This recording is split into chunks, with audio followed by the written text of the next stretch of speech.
Inside the National Stadium tonight. This is going to be a big test for Steve Clarke and his team. What a performance they put in right here on Wednesday night against Ukraine. Can they repeat that performance and get another 3 points? It's time now to sit back and enjoy the action. It's a big game. It's Scotland against the Republic of Ireland with Willie Miller and Liam McLeod. Thanks, Kenny. Under the lights again here at the National Stadium, as the two sets of players prepare to get their photograph taken before the action gets underway. The 13th meeting between Scotland and the Republic of Ireland. It's been fairly even over the years in the 7 UEFA competition meetings between them. Scotland actually lead on the head-to-head, 3 wins. Those came in 2 World Cup qualifiers. At least 2 of them were to the Republic's 2 draws. And of course, Scotland's victory over the Irish the last time they were in Glasgow, across the city at Celtic Park. It's the first time the Irish have been here at Hampden since a 2003 2-0 friendly win. Kevin Kilban and Clinton Morrison scoring in 8 early first half minutes. The Scots actually haven't beaten the Irish at Hampden since a 1962 World Cup qualifier in May 1961, which they won 4-1 under Ian McCall. 2 changes from the side that started the Ukraine match. Hickey and Dykes in for the injured Patterson and the benched Adams. Gordon in goal. Hickey, Hendry, McKenna and Tierney. McGinn in his 50th cap. McGregor, McTominay with Christie and Armstrong supporting Dykes. The Irish have Bazunu in goal. Collins, O'Shea and Egan at the back with Doherty and McLean wide. Cullen, Malumbi and Knight in the middle. Parrott and Obafemi, both goal scorers against the Scots in Dublin in June, will lead the line. Goal scoring hasn't generally been a problem for Scotland in matches here under Steve Clarke at Hampden. They've only failed to score in 1 of their last 13 games here. That was against the Czechs at the European Championship last summer. It's going to be the Irish who'll kick off. They're wearing their change colours, luminous orange jerseys with black flashes, black shorts and the orange socks. Scotland in their navy blue and white. The Irish going right to left, attacking the west end of the stadium as Scotland win it back immediately from centre, but then give it away almost immediately as it's picked up over on that far side and launched forward by Nathan Collins, who scored the Irish goal against Ukraine in that match in Poland in June, 1-1 draw that's done much to aid the Scots in particular. The Irish already out of the contention for finishing top by virtue of Ukraine's 5-0 easy win in Yerevan earlier on this afternoon against the Armenians, as it sails behind for an Irish goal kick. And it will be taken by their goalkeeper, Southampton number 1, Gavin Bazunu, just 20 years of age, the Dubliner. But he is first choice at Southampton this season, having left Manchester City in the summer, and he'll take the goal kick long with the right foot. And Willie Miller, Scotland will want to start the match with the kind of impetus they finished the other night. I think you want to do that, in every game you play, really. You try to make sure that you're on the front foot and you're taking the game to the opposition. And they do have to do that. It's really interesting with Ireland playing the 2 up top and Scotland only having the 2 central defenders. I think that's going to be a really interesting part of the game to see how, Henry and McKenna deal with having 2 and at times being 1v1. And infamously, the Republic's only win in the Nations League was that one against the Scots a few months ago. We've had real issues with this tournament as Craig Gordon hits it long up towards the edge of the centre circle. It's one there, just flicked in field by Josh Cullen, the Burnley midfielder, and it's worked all the way back to the focal point of the 3-man defence. But it is picked up there by Dara O'Shea to his goalkeeper inside his own box. Long ball into the Scotland half. The referee sounds his whistle and gives the Irish a free kick just about left of the centre circle. Swiss Sandro Scherer is in charge. He was in Glasgow very recently, took charge of Celtic's Champions League opening defeat to Real Madrid here in the east end of the city just a couple of weeks ago. Both managers down there, Steve Clarke, and to his right Stephen Kenny with his arms folded, who once upon a time managed Dunfermline Athletic in a Scottish Cup final here 15 years ago, in fact 15 and a half years ago, just about, since Stephen Kenny was in charge of the Pars here as they lost 1-0 to Celtic.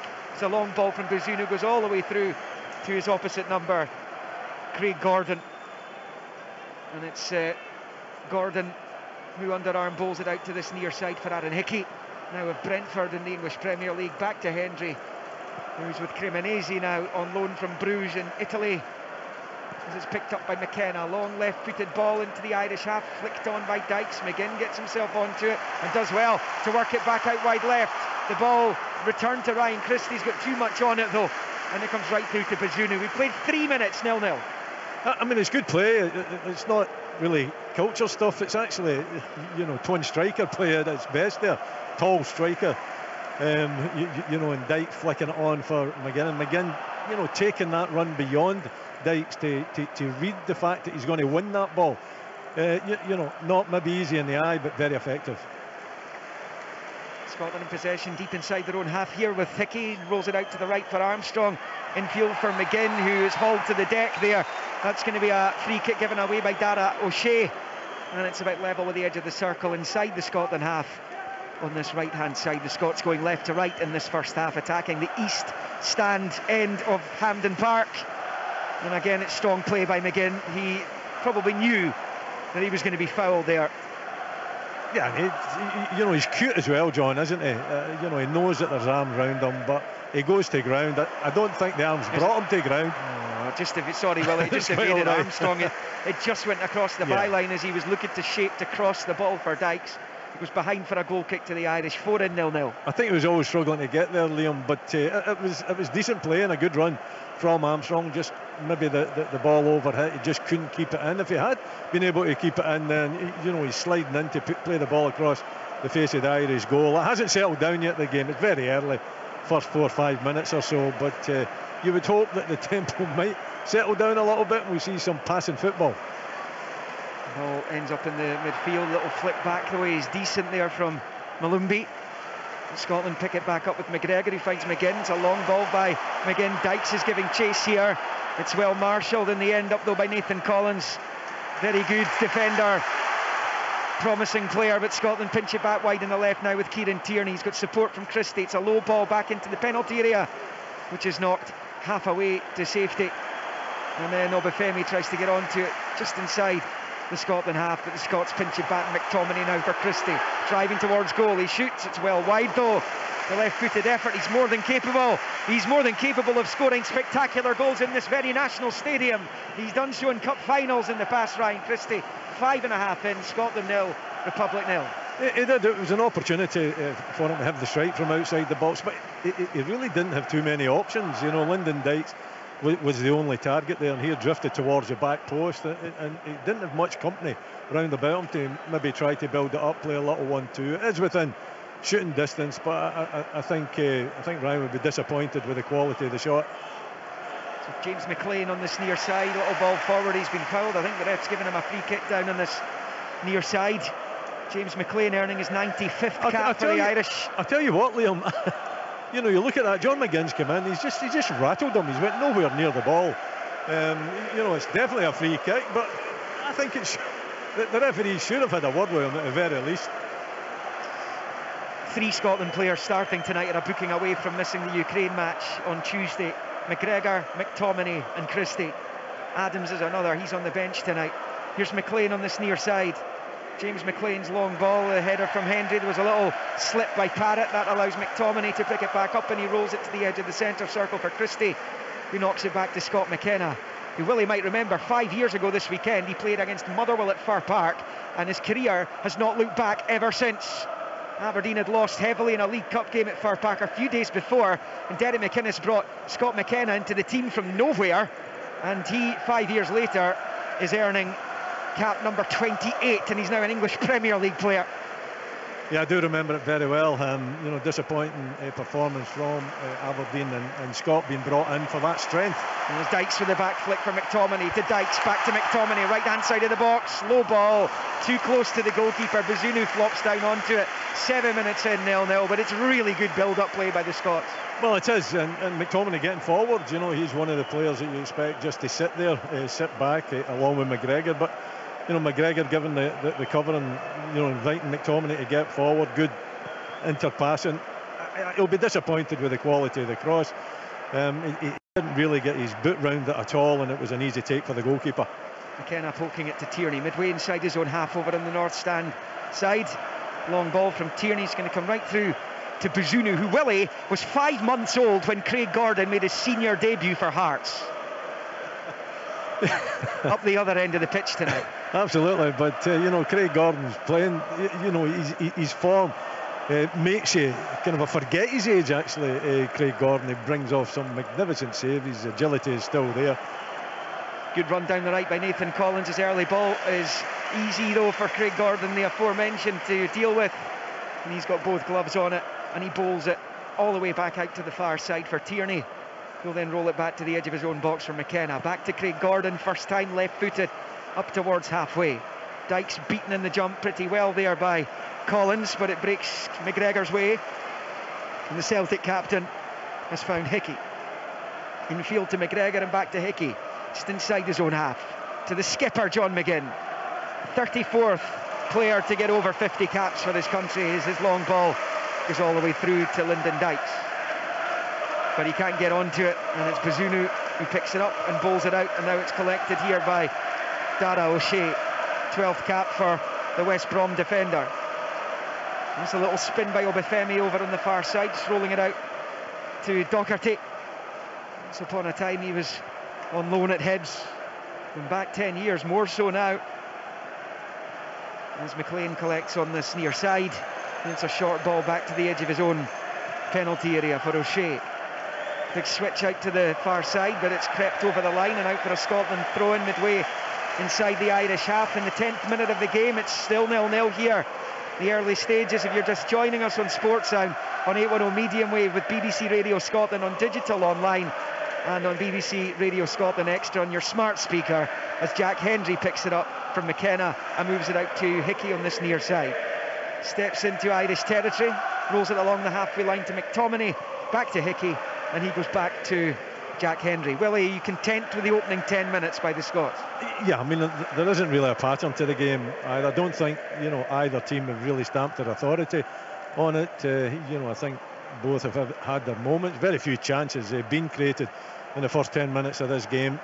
Yeah, I mean, I think it's interesting. I think it's with the two up top for Ireland and Scotland playing with the four at the back, the two centre backs being asked to take care of these two, and then how do you build it up? The full-backs should be on. You know, I think Steve Clarke will be hoping that he can get his full-backs, and that's where he starts the attack from. The Irish in possession in the midfield. Malumbi just rolling it back the way, and it's going to be played out to the right-hand side by the skipper Egan to Docherty, and eventually it's worked into the feet of Cullen, who picks up under no pressure right now, and it's a square ball to his left. And now O'Shea, he's got McLean on the touchline. O'Shea goes forward, looking to slip it through to Parrott. Is he onside? The linesman keeping him at play. Parrott's in behind the defence. He's in on goal here. He still has it. Scores! But the flag's gone up. I mean, that is a nonsense. That flag surely goes up long before he strikes the ball and puts it into the net. It's a fine bit of striker play by Troy Parrott. He was on the score sheet in Dublin. But this rule, which should have actually gone the other way. It looks like he's just offside, so it's a correct decision first and foremost. But we were bemoaning up until this season that the flag at times on offside decisions was taking way too long to go up. Now they're waiting until the ball's hit for goal. It's a nonsense. I can't understand why he puts the flag up. Surely if he keeps his flag down, then he invites VAR to make the decision, does he not? Because he then puts the flag up admitting that it was offside. Now I can see it's offside. It's right in front of me. I can see the line in the pitch. He's offside by a yard. Why he doesn't put the flag up, I don't know. It's a great goal, by the way. He finished it well into the top corner. It's actually a let-off. Yeah, it is a let-off, because we're playing square at the back. We're playing a high line, and if Parrott gets the timing right, he's in behind. You know, the Scottish two central defenders, because their two strikers are occupying our two central defenders, and it's going to be a really interesting contest. Long ball for Lyndon Dykes, too high for him. It's going to come all the way through to Bazunu though, and the Irish goalkeeper takes it back into his own box. That was a dodgy moment for Jack Hendry in particular. Parrott just bulldozed his way past him. It looked as though the chance had gone actually.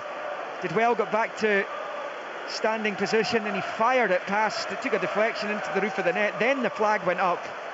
We were saying that someone's going to pick up a serious injury because of this offside rule last season. It's been extended now though until the end of the attacking move. It's a ridiculous state of affairs. But anyway, here comes Hickey, midway inside the Republic half, and he rolls it back into the centre circle for McKenna, who finds McGregor, who moves it forward to Christie. First time out to the touchline for Tierney. 13 in, it stays nothing each then. It's with Scott McKenna, who plays it back out to Christie. Christie's chip ball looking for Kieran Tierney, too much on it though, and it comes all the way through to Bazunu again. Scotland 0, Ireland 0. It's difficult to find that space because the way Ireland are playing, they've got the 3 centre backs, but their 2 wing backs are not really marauding wing backs that are pushing forward. They're kind of taking the half step forward, but that gives them the opportunity as a defence to really defend most of the time with 5 at the back, and to find pockets of space in behind the 2 wing backs with the 3 central defenders behind them is really difficult. Scotland yet to really settle, but Christie's done well to switch it out to Hickey on the near side. He's in the Republic half now, level with the edge of the centre circle, moving it back to McTominay inside his own half, takes it for a run, then rolls it with the right foot out to the left for Tierney. Just inside the Ireland half now. This Tierney level with the edge of the centre circle for McGregor, back to Tierney, looking for movement. In the end, he's to settle for playing it back into his own half for McKenna, who finds Hendry, being chased by Obafemi, and now it's with Hickey. Low ball forward to McGinn. He can't control this time, and that is another foul by McGinn. He would do well to not be booked after that one. He's had 2 heavy challenges, and this time the Swiss referee does want to speak. He needs to. The Scotland skipper. And I think John needs to settle down a little bit. For me, that's 2 heavy challenges. That one was definitely late. It can, I don't think he's intentionally trying to take the player out, but it is a late challenge. The referee is speaking to him, and I think he has to. And I think John has to calm down a little bit. That's 2 heavy challenges. I think he's fortunate between the 2 challenges not to get a yellow card. The next one will be, won't it? Almost 15 minutes played that time. It was on Jason Knight. As Ireland pick up with Bazunu, it's a long ball, right-footed, all the way out to that far side. The header was well won actually over there by Doherty. The referee blows the whistle, and it's actually a foul there by Doherty on Tierney, and it will be a free kick to the Scots on the far side. Tierney still on the deck in pain, and we have very vivid memories of Nathan Patterson relatively early in proceedings against Ukraine here on Wednesday night, when he was upended in just about the same area of the pitch. I would like to see it again. Is it an elbow into the face? I think he's going for the ball. Yeah, his arm's up, but your arm has got to be up. I don't think it is an elbow into the face. I think the referee's made the right decision not to take any action on it, and Tierney's up and he's okay. Matt Doherty now of Spurs, 10 years in the Wolves first team, at least within the Wolves first team squad. I mentioned that spell at Hibs all those years ago under Pat Fenlon. As Craig Gordon picks up and moves it short to McKenna. 16th minute of the game, 0-0. Remember, a draw is actually fine tonight. It's absolutely fine. That would mean they just need a draw against the Ukrainians in Krakow, as Hickey gets a little nutmeg on Knight down on the near side. He's found Armstrong through the legs again. This time it goes through Malumbi, and now Callum McGregor driving forward. His pass though can't be controlled by Christie in the edge of the Irish box, and it allows the Republic to boot the ball clear through Nathan Collins. One back by McTominay, but he's had it nicked off him by Obafemi. He's now driving forward. He's got Parrott to his right. Others are arriving as well. Obafemi's up at the edge of the area. Scotland a little stretched here. A chance for the Republic. It's a good block challenge there. Really important block by Jack Hendry. And he goes behind for the first corner of the evening, which goes to the Republic. 16 and a half in at 0-0. Well, they're direct, aren't they? When they get an opportunity, particularly Obafemi, who wants to drive forward. He's got nothing else in his mind but to take the central defenders on. In fact, one of the central defenders was out of position, and him and Parrott linking well. I think there's options there for Parrott to cut that one back. He goes for goal. It is blocked eventually by Jack Hendry. Good defensive play, but again, it's another warning for Scotland. The Irish looking the more likely to score in this game. 17 in. And they've got a corner over on the far side, the northwest corner of the stadium. In swinger from McLean coming up. And we've got plenty forward here. In and around the box, all but one outfield player actually is within the penalty area, or the D. It's swung in on top of the 6-yard area. It's Lyndon Dykes who gets his head to it. Headed down into the penalty area. Goal Ireland! It's been smashed home into the bottom left corner, and what a finish it was. And it's Egan who's lashed it past Craig Gordon, and it is Scotland 0, Ireland 1. The Irish skipper opens the scoring in Glasgow. Well, it's a set piece, and you know, you think that they've done well enough initially when Dykes actually wins a header, but it isn't cleared out the box, and you know, it falls for Egan, and you know, that is a striker's finish, isn't it? He'll be well proud of that one as it falls there. He's got to put the laces through it. He does exactly the right thing, just on the turn, you know, 8 yards out or so at the angle, takes full advantage of the set piece where Scotland don't actually clear it, and clips it in down low to Craig Gordon's right hand side, and it nestles in the back of the net. Well, fair play to Jason Malumbi, who's kept that alive. It's his touch that's taken it to Egan. It was helped on its way by Collins, and Egan smashes it home and celebrates in front of the Irish supporters, who are delirious again against Scotland, as they were in Dublin in June. And once again, the Scots have a problem against Stephen Kenny's team. 1-0 to the visitors. And to be fair, in many ways it's been coming, because they've already had the ball in the net, and they've had a couple of other half chances as well of the Republic. Scotland haven't really started. They've certainly not started as they finished the other night. They perhaps weren't quick starters the other night either, to be fair, but the difference is the Irish have scored. 19 in, 1-0 they lead. Well, it's the first goal of the game, isn't it? And it's a really important goal, and you know, I'm sure the Irish will be delighted. And the fact that they've got, you know, the opportunity actually to really, you know, make it difficult for Scotland with the back five rather than the three.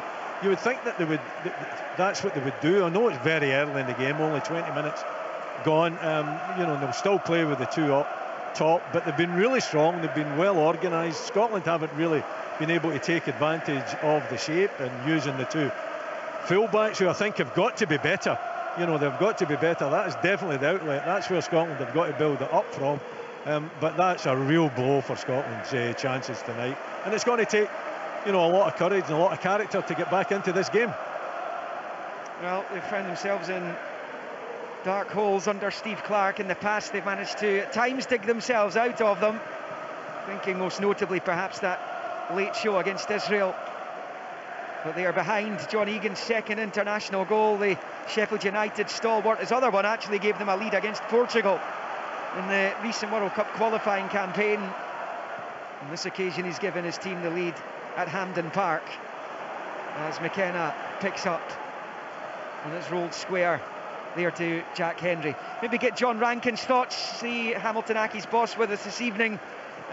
Difficult opening 20 odd minutes, is it not, for Steve Clarke's team, John? Yeah, it's been interesting, Liam. I agree with Willie completely about the fullbacks and it's saying they must do better. I think the starting position's too high. When they're playing against a back three, if you start high, you're playing against the wing back automatically, and it gives them an opportunity to push on. But I think the joys came when Tierney picks up deeper and Haran Hickey pick up deeper. Then you're encouraging a midfielder to come and press you, and if the midfielder comes and presses you, then you can either get it out the other side, or the actual opportunity occurs when McTominay gets down the side with Hickey stepping inside, because the pressure comes from inside the pitch. Now that becomes a case of us having to be calming the ball in our own half and getting space to play in behind in the opposition half. But the interesting part for me is the goal actually comes from the only time we're caught 2 for 2 at the back, when McKenna steps in and goes tight. McTominay steals the ball, and then all of a sudden he takes a chance, they steal it, and all of a sudden we're 1v1, and it's a block by Hendry because he gets back in. But for the resulting corner we concede a goal, and maybe we're not sharp enough to react to the second ball. But again, I agree with Willie, it's all to do with our fullbacks and how we can get them on the ball and where we get them on the ball. And then we need to shift that back three, because that back three are working the width of the 18-yard box right now. Scotland in possession, and with Christie out to Tierney on the left as they attack the Irish box. Here's Callum McGregor, gets it out to feet and finds McTominay, who's under pressure. He's done well, turns it back to Tierney. Cross ball is headed clear. A lovely little chest down there by Obafemi, and then a good return pass out to the far side, and it's going to be an Irish free kick for a foul by Christie. Well, Russell Martin is the Swansea City manager. He hasn't been happy at all with Michael Obafemi, publicly so. He's not happy with his fitness. He's been questioning his desire. I think he was linked with a move to a couple of other clubs over the summer months, perhaps questioning his commitment. But Obafemi's been really good again so far tonight. We played a quarter of it. It's Scotland 0, Republic of Ireland 1. He's you know, he's really quick, isn't he, in terms of, you know, his speed of thought as well. When he picks it up, he wants to drive and commit defenders. He's playing in an area that's just off Parrott up top, and the two central defenders are struggling to cope with him. He comes off as well, and he's had, you know, real good possession at times. Hickey square ball to McTominay, back out to the right for Hickey.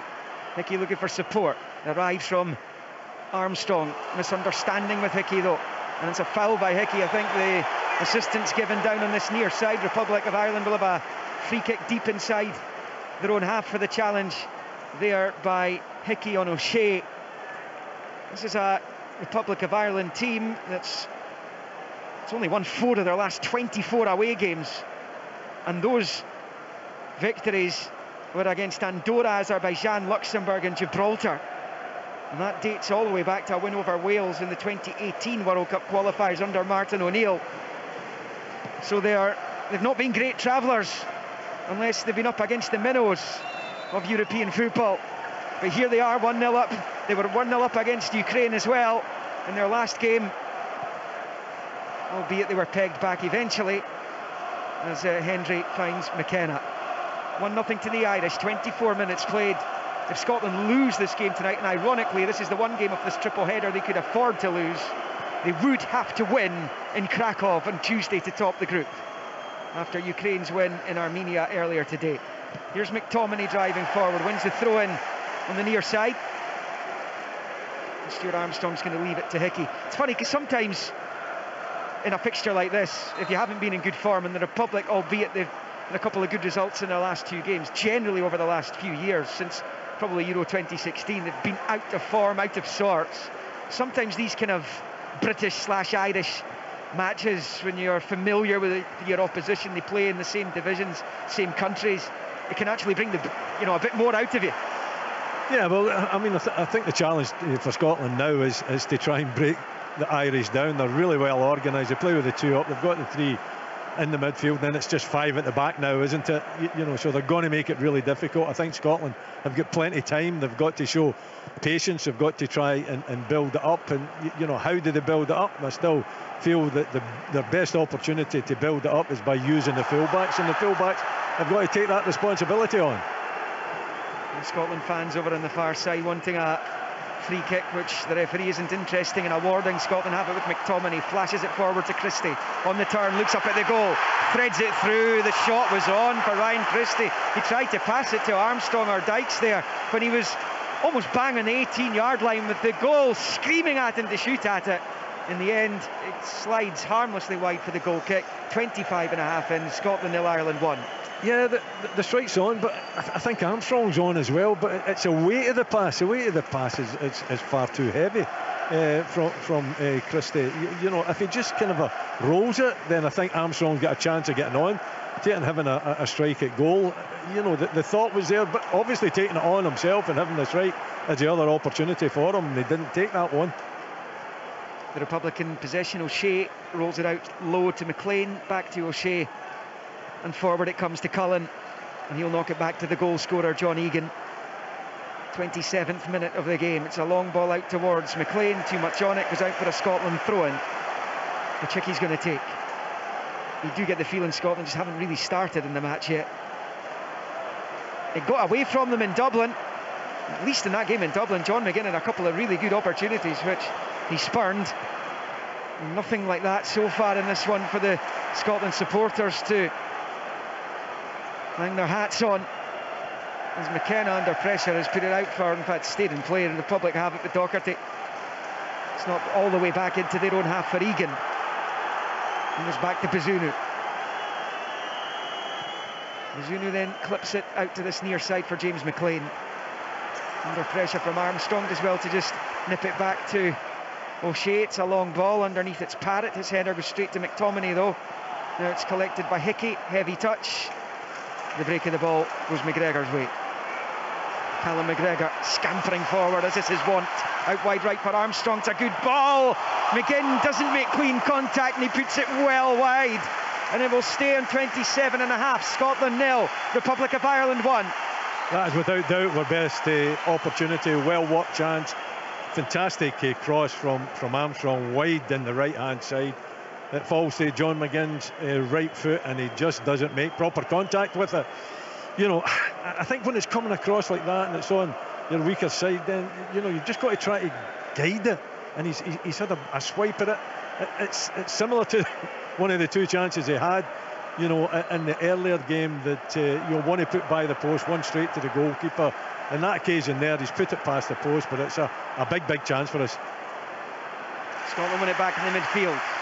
McTominay, now it's Tierney. Tierney has to go back facing his own goal into the centre circle. He's got Hickey in this near side, rolls it to him. Hickey in turn rolls it down the right for Armstrong. It's better from Scotland the last minute or two. Roll back to Hickey. It's pass into the middle for McGregor. McGregor then left-footed, finds Tierney, takes a touch, decides to roll it to the left-hand side. Christie across, couldn't quite find Dykes. Egan with the challenge, a good one, good defending. Back out wide left, Christie, it's still alive. Can Christie win the corner? No, he can't even win that. And it's swept to safety by Doherty. Out for a Scotland throw-in on the far side in the 29th minute. The Irish lead 1-0. Yeah, just signs there that you know, we're getting the upper hand. We're beginning to find pockets of space, showing great, you know, patience in the build-up as well. I don't know, maybe Tierney could have taken that shot on as well. Tierney's long throw into the box. Dykes flicks it on, but it's going to be swept to safety by Knight. The header from McKenna back out to that left-hand side. The Irish win it back though, over there with Doherty, but McKenna does enough, and it's back with Craig Gordon, who comes outside his box and lashes it forward with the left foot. Down goes Dykes. Free kick's going the other way for handball, I think though. And bounced off Lyndon Dykes' left arm on its way back down. We're in the 30th minute with the Irish leading by 1-0. Yeah, I mean, I think it was a free kick. The fans obviously don't agree with it, but there's no doubt that it's come off Lyndon Dykes' hand. He's got a tough task there, you know, up against the three-man defence. They're all tall and strong and good defenders, so you know that's going to be an interesting battle as well if they're looking for. Sorry, I thought that they were going to get hit in the break again. So did I, yeah. Oh, misunderstanding there between Dykes and Christie, and Ireland get it back. Swept out to Parrott on this near side. Up against Hendry. Hendry does enough to just force it to McTominay, and then Hendry wins it back and finds Hickey. Hickey's chip ball up towards halfway for Dykes. Beaten in the jump by Egan though. It's in the middle of the pitch with Cullen, forward to Obafemi. McKenna's challenge is a good one, and McTominay nicks it to Armstrong. Armstrong looking for movement in navy blue ahead of him. Turns it to his left instead to McGregor. Out to that left-hand side, Tierney, midway inside Irish territory. A couple of yards from that far side touchline. We're in the 31st minute of the game with the Irish leading by 1-0. Scotland needs something to get them going. McGregor out to Tierney on that left-hand side. He gets an overlap from Armstrong, uses him, finds him level with the penalty spot. Lovely burrow there by Armstrong, gets space, crosses in with the left foot. Dykes heads it back towards the 18-yard line where McGinn's scuffed effort will go well wide of the left-hand post. And on 31 minutes it stays Scotland 0, Republic of Ireland 1.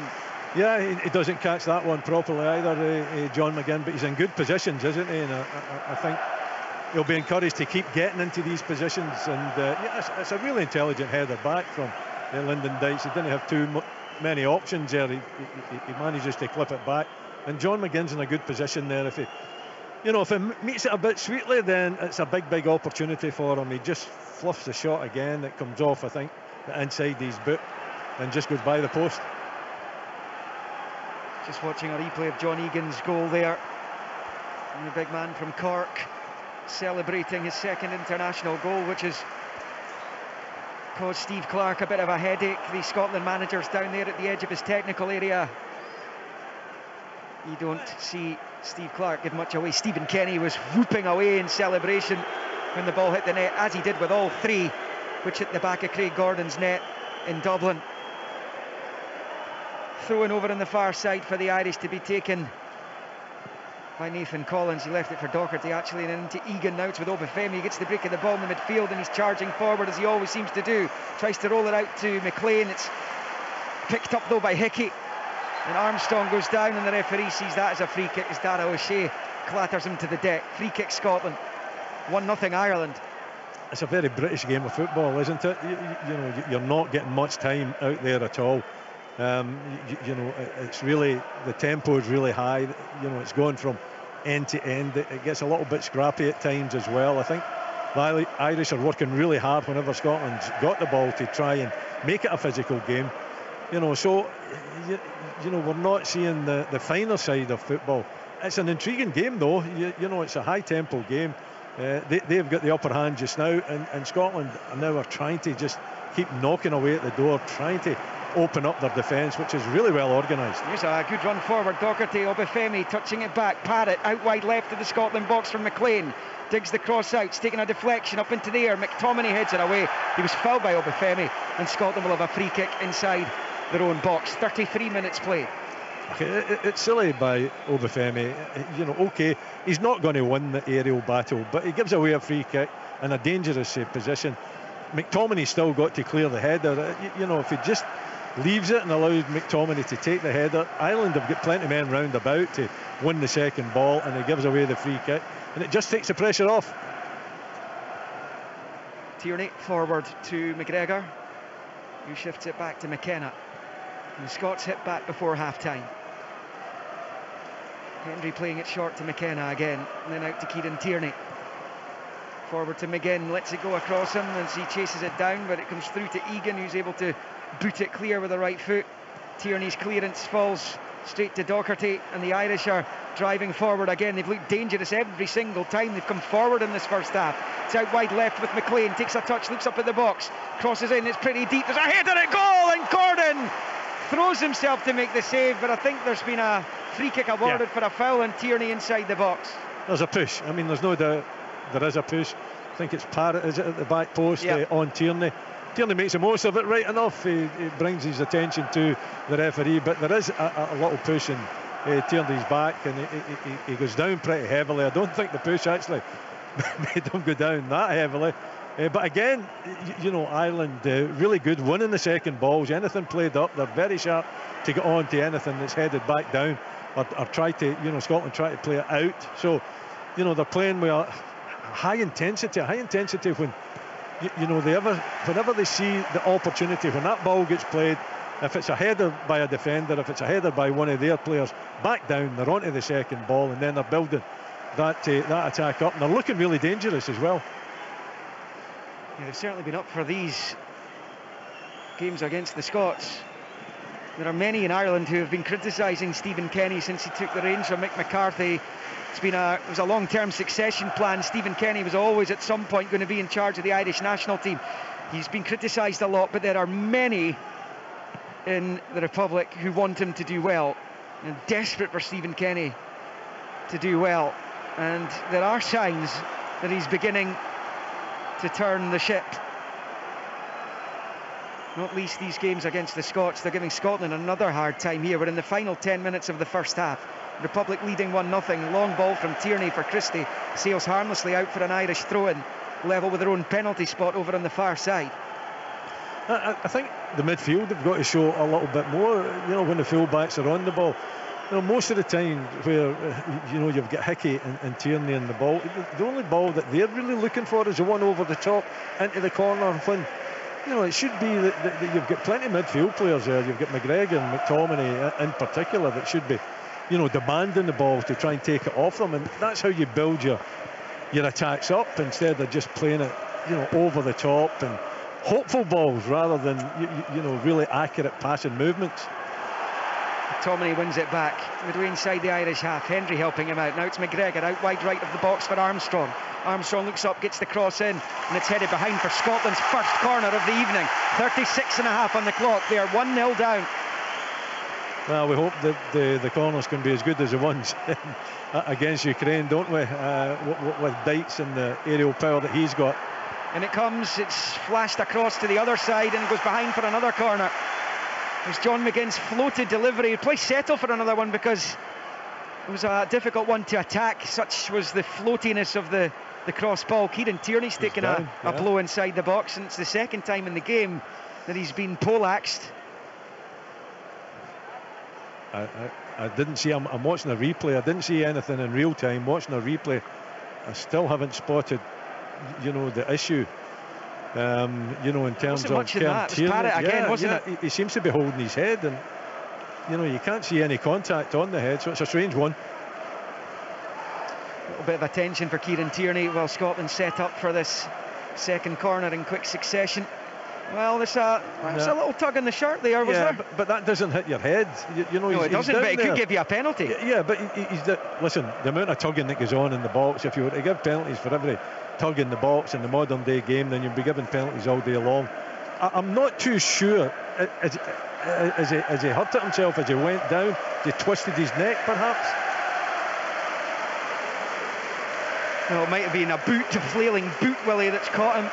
Kieran Tierney, this would be another blow for the Scots if Kieran Tierney is to come off, and John Carver down there yet change.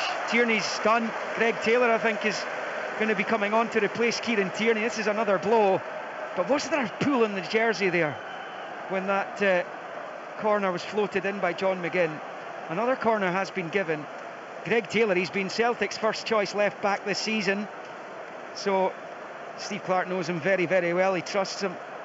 His time at Kilmarnock, and Tierney is sitting back up now, and he'd a sore one the other night against Ukraine as well, didn't he? And with that huge game in Krakow to come on Tuesday, and as things stand, Scotland are going to need to win that game to finish top of the table. After Ukraine's win in Yerevan earlier today, the group looks like this right now. Ukraine top on 10 points, Scotland second on 9. The Irish, as it stands, would jump up to 7. Kieran Tierney is he's back on his feet. It looked as though he was saying he was all right there, but I don't think the medical people are having any of it. Well, he's behind the goal. Scotland down to 10 right now, but it is their corner. In swinger coming up, it's floated into the box again, it's headed clear to the edge of the penalty area, and then the break of the ball goes the Irish way. Over on the far side, it's a long one out to Obafemi on this near side. It bounces off his bat. The Scots now need the ball to go out of play. They need to get Greg Taylor on.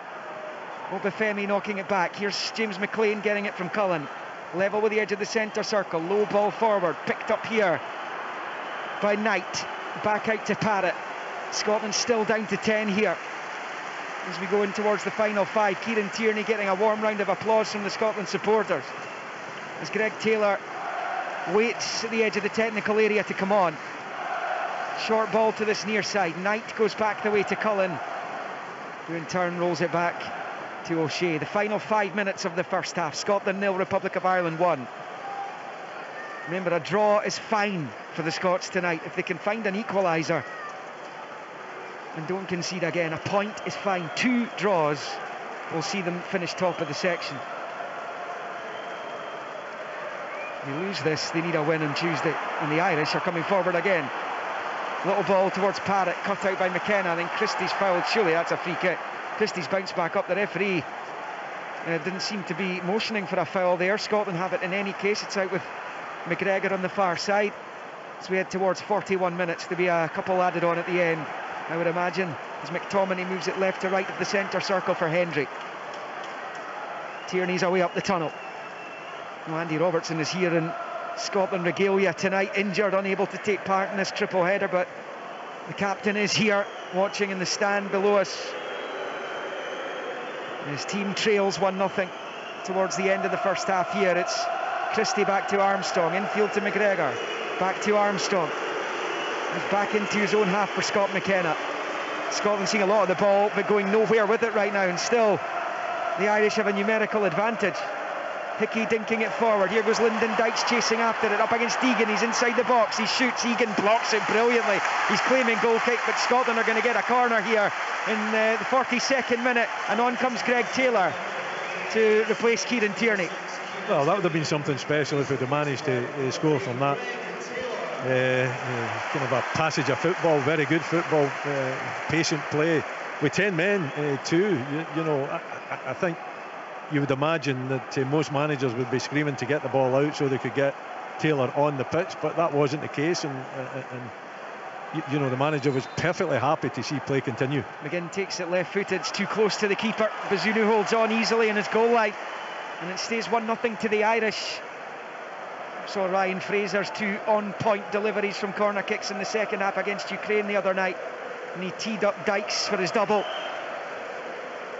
in the space of 8 glorious second half minutes. Now, this has been a real attritional battle that the Scots have found themselves in. Long ball, Obafemi getting onto it on the near side, and he's done brilliantly again. Back to Knight. Don't see much of Michael Obafemi. He's been a bit of a star though in the 2 games against the Scots so far, as Hendry goes back to his goalkeeper and Gordon fires it forward. He perhaps feels he's got something to prove tonight as well, given his club problems. As O'Shea picks up and moves it left to right of the centre circle, where it's picked up by Collins. To Docherty on the right. Christie trying to stay with him. Docherty driving forwards, a really good run. Taylor should be able to see it behind. And he gets pushed as well, does Greg Taylor, who's just on. And that's going to be a goal kick to the Scots. Tell you what, Willie, it's a good job Scotland are so strong in the full-back area, given all the injury problems that are being sustained by them. Greg Taylor's got a sore one there, and it was a needless push as well on him. There's no need for it. Yeah, but that's the way the game has been played tonight, isn't it? You know, I'm saying it's a typical kind of a British style of football where, you know, there is contact, there is physicality. And, you know, when you're seeing the ball out like that, maybe you have to just be a little bit stronger. You know, the challenge comes in from behind, and, you know, I'm not in any way saying that Taylor should have done better. But if he's a little bit cuter as well, and he sees that coming in, he can maybe ride the challenge a little bit better. Pretty cynical as well, I actually thought it was by Docherty. Anyway, it's going to be a Scotland free kick meantime as we tick into the final minute of the regulation 45 here. Scotland are 1-0 behind. Dykes wins the free kick in Jersey pool. John McGinn over it. It's about midway inside the Irish half. McGinn stands and waits to take. Left-footed, he's played it low to Callum McGregor, who then takes a touch, looks up, clips it with the left foot to the left-hand side of the box, easily headed away, and then Taylor wins it back off Docherty to the edge of the box. McTominay's effort is charged down. Christie back out wide left for Taylor. Low ball back, is going to go out for a throw-in down by the corner flag, as it was blocked by Knight, and now it's with Christie. Christie then drives the cross in, headed clear again. They cannot get beyond this Irish rearguard so far. And here they come again with Jason Knight driving forward. On the counter, the Republic, Obafemi's with him. It's Knight, slides it through to Obafemi. Really good challenge by Scott McKenna on the slide. Now it's with McTominay. McTominay for McGinn, who has his legs whipped away from him by Knight on this near side. Scotland 0, Republic of Ireland 1, as we go into the first of 2 minutes of stoppage time. And the yellow card has been shown there to Josh Cullen for dissent. Yeah, but there are. I mean, we're watching some heavy challenges, and you know, it's quite incredible that a yellow card comes out for dissent rather than the actual challenge itself. I think the referee's been pretty lenient in some of the physical challenge that's been going on. For both sides, I would add to that as well.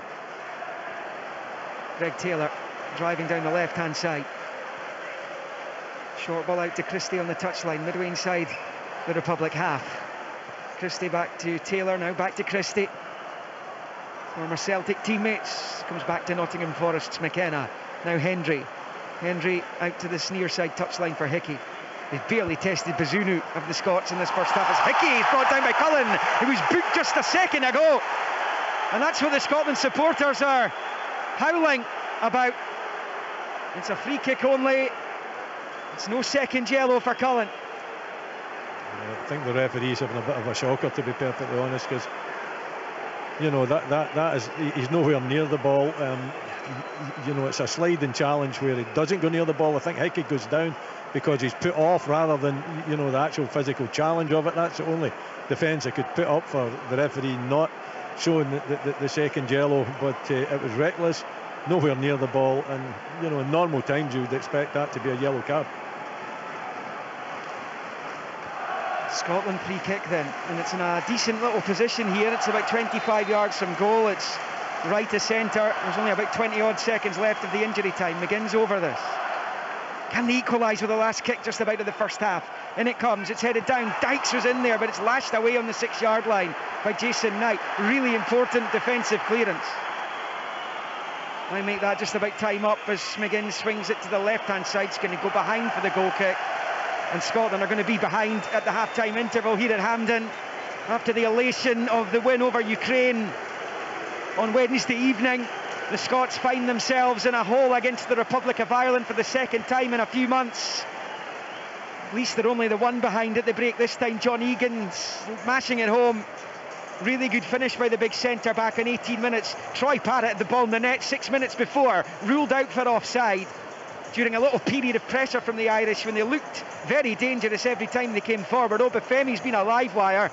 Scotland, on the other hand, have barely tested Gavin Bazunu in the Irish goal. He's not really had a save to make. John McGinn has flashed a couple of efforts wide, but that's been about it really, and the woes were added to by an injury sustained by Kieran Tierney, who in fairness didn't look too happy that he was being taken off. I just wonder if Steve Clarke has decided there and then, let's keep him for Tuesday, because Tuesday right now is going to be a must-win if they're going to finish top of this Nations League section. If Scotland lose this, they will have to beat Ukraine for the second time in 6 days, only this time in Krakow, because right now at half-time at Hampden, in the penultimate game in this section in the Nations League, it is Scotland 0, Republic of Ireland 1. Scotland in the UEFA Nations League. It's absolutely brilliant from Scotland! This is Sports Sound from BBC Radio Scotland. On BBC iPlayer. Enter a world of ice. Plunge into the coldest water on Earth, where 200-year-old giants rule. March with 1 million penguins and swim 400 miles to find your next meal. This is life in the extreme. Frozen Planet 2. Watch on BBC iPlayer. So Scotland 0, the Republic of Ireland 1 here at half-time at Hampden Park. Leanne Crichton is back in our studio. Leanne, this takes me back actually to the World Cup playoff game against Ukraine that we lost, and at half-time yourself and Willie were crying out for something to change. We've just been in the back foot for long periods here. Yeah, they have been a very different performance than we've seen the other night at Hampden. For me, I don't know if it's too much in terms of the system that Scotland are playing, but perhaps more about the personnel and the speed of ball. You know, the speed that they're moving the ball for me tonight's not good enough. There's not enough urgency. There's not enough intent to try and move Ireland. It's far too easy, playing right into their hands in terms of the shape, in terms of their press. I don't think we're utilising the strengths of Lyndon Dykes, for example. He's in the team tonight because of that aerial threat. For me, all I've seen is aimless balls at times being launched up to him in a 3v1 situation. I don't think Scotland are holding enough width in the pitch at times to get balls into wide areas to then go and allow your striker to have anything real to go and attack with any hope and optimism that he can actually get on the end of it and score. I think very wasteful in terms of the decision making in the final third. Having said that though, we're only a goal behind and it comes from a set piece, which is the biggest frustration for Scotland. A really poor goal to have lost. You know, 2 attempts, Lyndon Dykes again in the side to go and win the first header, which he does. Could he have done better, perhaps, and maybe tried to get it more out of the danger area? But defensively we switch off. You know, Jack Henry drops his player. Callum McGregor has got to be stronger. And it's an easy opportunity for Ireland to get their noses in front, and that's exactly what they would have wanted tonight. They would have wanted to come and make it really difficult for Scotland, and at the point they get their noses in front, to then make it really difficult for Scotland to break them down. And so far Scotland have really struggled to do that. Yeah, they certainly have. John Rankin, talk to us about how these two formations line up against each other and what Steve Clarke will be looking to change. Kenny, Ireland have got the better of us, isn't it? It's a 3-5-2 they've started with, and it's 3 flat players in the midfield. It's very interesting. Their first goal kick, they start with a 2 centre-back split. One comes slightly wider, and Scotland lock on. They lock on to try and stop Ireland coming out, which is a thing in the modern game where you try and stop the press and people try to build from the back. But the thing that's happening just now is the goalkeeper Bazunu is just pinging it long, and it's going 2 for 2. And McKenna and Hendry are finding themselves 1v1 in the hour half, which we're not wanting to be. So is it a case of we come off it and let them allow them the first pass, and then we go and try and set the traps that we had the other night there? That might be an option. But the other key thing for us is, Willie touched on it in commentary, and Leanne spoke about it as well. Leanne spoke about the speed of ball, and Willie spoke about the full-backs. Now, the full-backs having to get on the ball is fine, but can we try and get on the ball deeper to drag the wing-back out? And if we can do that, and we drag the wing-back out, then who's going to get in behind the wing-back? And for me, like Leanne spoke about utilising Lyndon Dykes but holding the width in the pitch, I think the only way to get width in the pitch tonight is for Armstrong and Ryan Christie to actually creep inside the pitch to begin with. So their starting position in possession has to be against the two wider centre-backs. If their starting position against the two wider centre-backs, they're almost saying to their wing-back, push on because you're not doing anything. As soon as they let that wing-back go high to our full-backs, which is Hickey and now Greg Taylor, that space then opens up, so it becomes a case of, can we play inside to get outside really quickly, and then we allow Armstrong and Christie, Armstrong especially, to make those diagonal runs from in to out. In that case, we've then got a centre-half dragged into a wider area where they don't want to be. So they'll back off and allow Armstrong to drive at him. But I don't think we've utilised the width outside the 18-yard box in either half. In our own half to allow the full-back to go on it, which is, as I said in the commentary, who's going to go and press? Is it the inside midfielder? And if it is, then, as Leanne's talking about, we can hold our width in the opposite side, get in the middle and get out the opposite side really, really quickly, and then we've isolated somebody. I don't feel we've moved the back three from Ireland at all. And by moving them, what I'm talking about is Armstrong and Christie making those little diagonal runs in behind the wing back to attract them out, which allows then space in behind the back three in a wider area. But it also allows John McGinn that space in the central area for the balls that's getting played in the box to pick up the second part of that just now. Because for me, what's happening is Josh Cullen, who, by the way, I think might get taken off at half-time after he's set his booking there, and then the foul after it. But Josh Cullen broke up a lot of play, and when he breaks up the play, he's very clever in the fact that he's breaking up, and it's not a sideways pass. He's passing it forward straight away, and it's getting to Parrott and Obafemi, and it's causing us problems because Ireland's energy then running forward is creating problems with us being 2 for 2 at the back. Yeah, I mean, they're so far ahead of us, Tom English, in this first half. The Irish side, as John said, looking very, very comfortable and very, very threatening. Obafemi's a real handful. Yeah, he is, and Scotland got 2 warnings before the goal. Parrott, the goal that was disallowed, rightly so, but there was so much space there. And then Obafemi goes through, and Scotland were playing such a high line. I mean, it was very, very dangerous what they were doing. Obafemi is through, he wins the corner, and they score from the corner. And again, Scotland getting done by an Ireland corner. The first goal that Ireland scored in June, Alan Brown, same corner. They win the header, ball goes back in the box, and Brown sticks it away. It's a very similar type goal, and it's sloppy from Scotland. There's nothing happening in Scotland's midfield. McTominay quiet, McGinn inaccurate, McGregor not really in the game, Armstrong and Christie not really in the game. It's a really poor performance. Ireland are pretty comfortable in this, surprisingly comfortable. They certainly have Scotland's measure right now, and you know they're getting their tackles in, they're winning second balls, they're getting little interceptions, they're breaking up Scotland's. Any time Scotland look like they might get up a bit of rhythm, there's an Irish player in there breaking things up. And whether it's Cullen or whether it's Malumbi, it's an Irish jersey, and they're doing their stuff here. And I wonder now if they got into on the back of the 3-0 in the summer and now 1-0 here. I wonder if these Irish lads are in the heads of the Scots. It's interesting, Willie, because we were all very, very confident ahead of kick-off here this evening. And we talked about Steve Clarke's comments before the game against Ukraine last week. We talked about having stalled in the summer, and it very much looks like that again this evening. That's been such a pedestrian performance in the first half, so disjointed.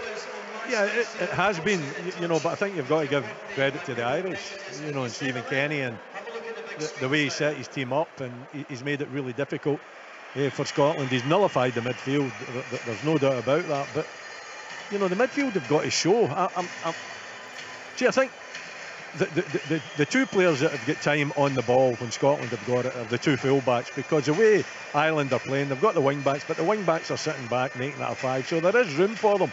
But when they get on the ball, there isn't really any positivity. You know, very rarely do you see them driving forward. I think Hickey done it towards the end of the game, but you've then got to look at your midfield. Are the midfield demanding it? No. Where is John McGinn? John McGinn's almost playing like a second striker. Is he coming? Is he looking for it? You know, John there is talking about trying to create and get space in the wide areas. Now, if you've got 2 strikers up there and you've got a full-back in the ball, surely one of them has got to, you know, come looking for it. A midfield player's got to show for it as well, given Hickey or Taylor a couple of kind of choices to play the pass so you can build it up. And if it goes up to McGinn surely can then play it out to Armstrong. So there are options there, but I just don't think that we're using the options. And to be fair in the Irish, they've been in about Scotland. They haven't given them time. They've rushed the passes. They've got really close to them in the midfield area. And we're playing the two up top against our two central defenders, then at times it looks scary, doesn't it? It looks as though we're really wide open. 2v2, fullback's not tucking in, and the Irish, whenever they get it, are really direct. Obafemi in particular, whenever he gets it, he just wants to go and commit players, and when you're 2v2 like that and you've got someone running at you, it's really difficult to defend. So it's been a bad first half for us. I think Steve Clarke has got to give it a lot of thought in the second half. Does he change the shape? Does he change the formation? Does he match up? Because sometimes when it's not going for you, you just match up and you play the same formation as the opposition, and then you're saying, well, are we better than them because we've got the same shape as them? That might be an option for him. I don't know if he'll go down that road, but it's obvious for everybody to see that the formation just now and the personnel just now, it's not the same team that we saw on Wednesday night by a long chalk, and it's really got to change. There's still time, for them to get back in this game, and as you said, a draw would be a decent result, but you're looking for a victory here at home against the Irish, whose, form hasn't been that great, but we're not looking like we're capable of breaking their back five and their solid mid three down at this moment in time, and we can only hope that it'll change in the second half. I just think, Willie, we perhaps need to be a bit more direct. I'm thinking even a player like Ryan Fraser, bringing him on, natural pace, natural winger, just go and give you something different. I think when you look at that middle to front just now for Scotland, it's very similar in terms of the players. I know John's speaking about coming in the pitch and trying to offer up that space in wide areas, but I actually think Scotland are coming in the pitch far too early, which is then suffocating the likes of Scott McTominay and Callum McGregor's ability to find John McGinn and actually influence the game.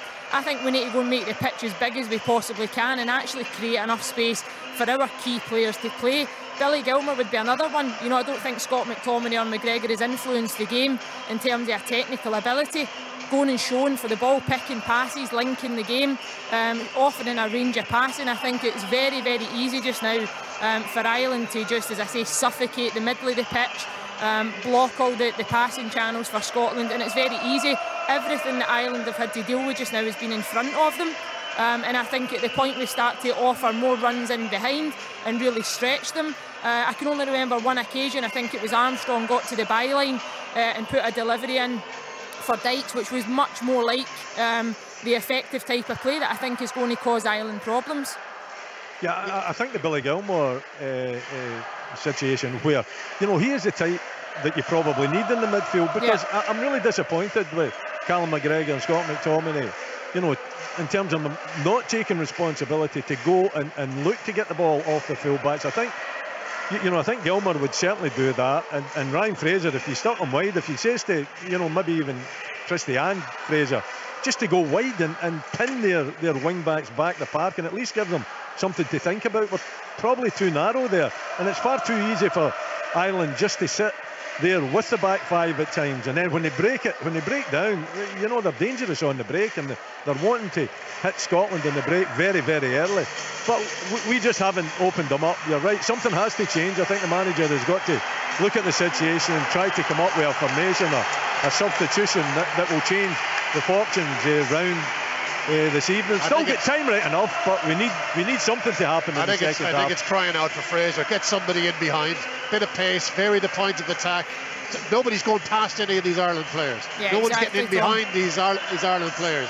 Nobody's offering anything, throwing anything different in Ireland. They're just soaking this up. They could probably soak it up all night. It's just the same kind of attack. They need to show something different here. Well, the Scotland side are back out. It needs to be a whole lot better from Steve Clarke's men in this second period. They trail the Republic of Ireland by 1 goal. Now, it could actually have been more. Let's then get back to our commentary team of Willie Miller and Liam McLeod.